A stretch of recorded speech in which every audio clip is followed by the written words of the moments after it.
Hi everyone, welcome to this video where we will be discussing the impact of excessive external hip rotation and the glutes focused strength training that may cause you more trouble than benefits. This video may seem a bit lengthy and technical, but please bear with me as this is very important matter. That's right. Asymmetric overstretching can cause you problems just like insufficient mobility, especially if you focus on one direction only. Many people seem to be very focused primarily on exercising the glute muscles and very little attention to the muscles from the other side of hip joint. Additionally to this, and I see it very frequently, the same people often seem to like stretch afterwards, and they mainly stretch the external hip rotation. I see it all the time on the gym floor. Let's have a closer look at the hips and movements around them.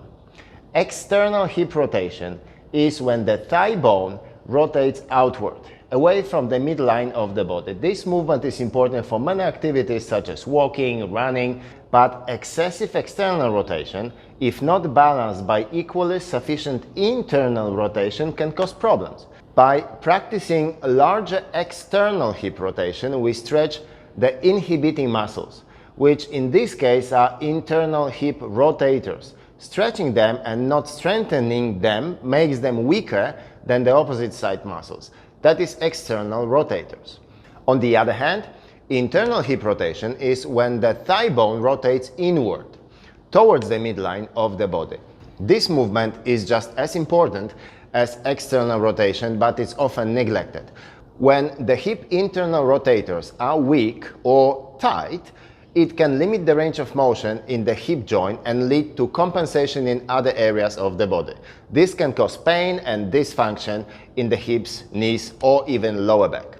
Now, if the gluteus maximus is getting so much attention in the training, there is a big chance that external rotation is already very sufficient, due to the simple fact that by building these muscles we go through the movement which promotes external rotation. If we don't place equal effort into stretching the external rotators and strengthening muscles that produce internal rotation, we are creating massive muscle imbalances within the hip joint. This is also seen very often with people who have the great external rotation but very poor internal rotation. And they frequently come with knee or back pain. This situation usually leads to decreased overall mobility, and in the longer run, discomfort, pain, or even injury in the lower back or knees. Let's take a closer look. Every joint in the human body that takes part in the movement is surrounded by the muscles from at least two directions. It allows for the bones to be pulled in either one or another direction. This system not only provides movement, but also a safety mechanism. When muscles from one side of the joint contract, the other side at first has to relax. But it will only relax if it's strong enough to ensure that the equal counterforce that can stop the movement before it goes too far, too fast. Imagine your elbow. If we try to extend the elbow very fast, our biceps will at some point stop the movement to prevent elbow from overextension. If one side is significantly stronger than the other, or significantly more flexible than the other, the body can register this imbalance as a threat, and the brain will send the signal to the muscles informing them about the danger from the weaker side and causing them to contract. This warning can result in a feeling of tightness in the weaker muscles. People often understand this tightness as a need for more stretching, when in fact what this muscle might need more is actually strength. Another ignored function of muscles around joints, especially hips and shoulders, is to ensure that the head of the bone, femur or humerus, are in the center of the joint. Only then the joint is working smoothly and evenly. Just imagine what happens with a tire in the car. If it's not well centered or balanced, it will eventually wear off from one side more than the other one. In medical terms, doctors call it wear and tear, and is commonly considered as a normal aging process. However, if the joint would work more efficiently and functionally more optimally, the wear and tear would not cause that significant dysfunction. So, coming back to our excessive external rotation. Here are some specific consequences of limited internal hip rotation. First of all, reduced overall hip mobility. Limited internal rotation can lead to reduced hip mobility, making it difficult to perform certain movements such as even running, squatting, walking or lunging. Compensation in other areas. When the hip joint is limited in internal rotation, other areas of the body such as knees or low back may compensate for the lack of mobility. This can lead to pain and dysfunction in those areas. Limited internal hip rotation can increase risk of injury as it places more stress on the surrounding muscles and joint. For example, the ACL tear happens when one bone of the knee is forcefully turned and the other bone doesn't rotate as much. This can happen with limited hip rotation either way. I will discuss the lower body mechanics in more details, especially talking about feet, knees and hip relation in a separate video. Now, to prevent problem and take proper care for our lower body, we should ensure that hip rotate in both directions as even as possible.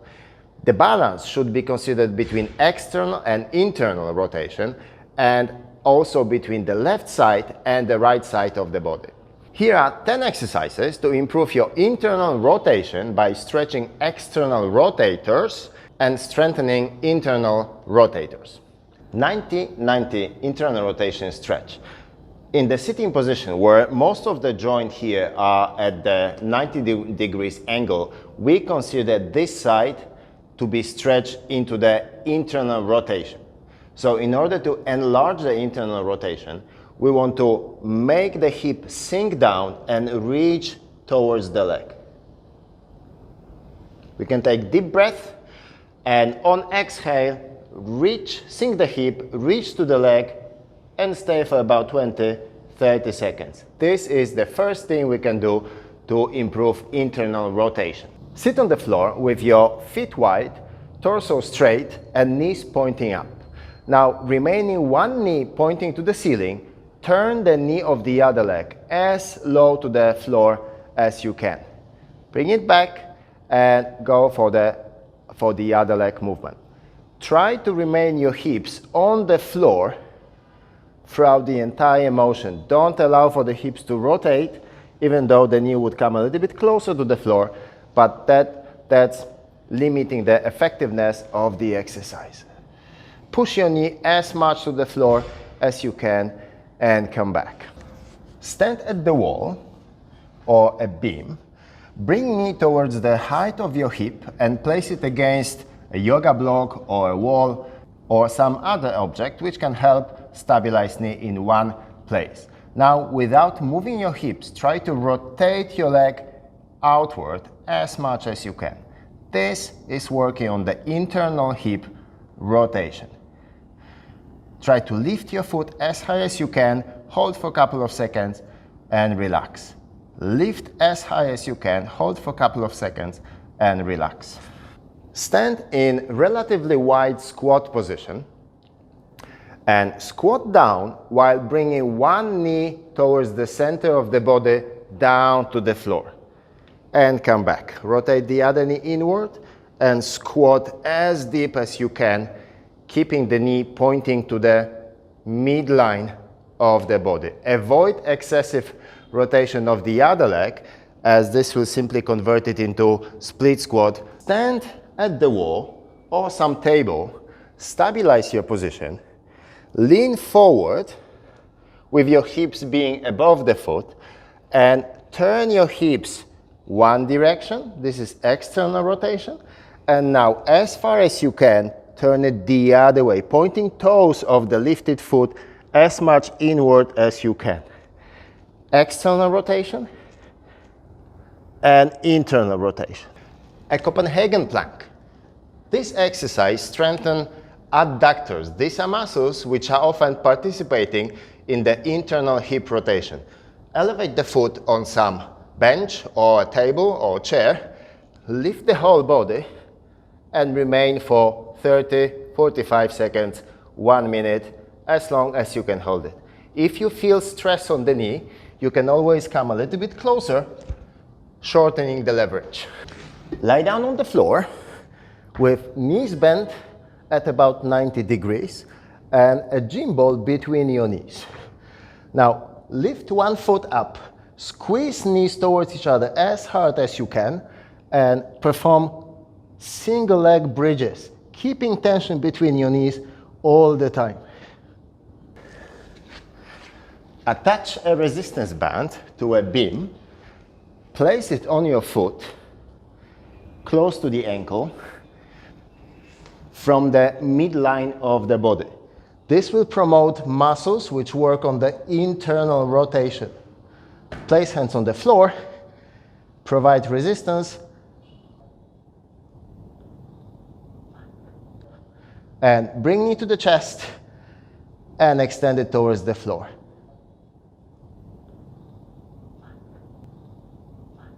Keep the tension provided from the band.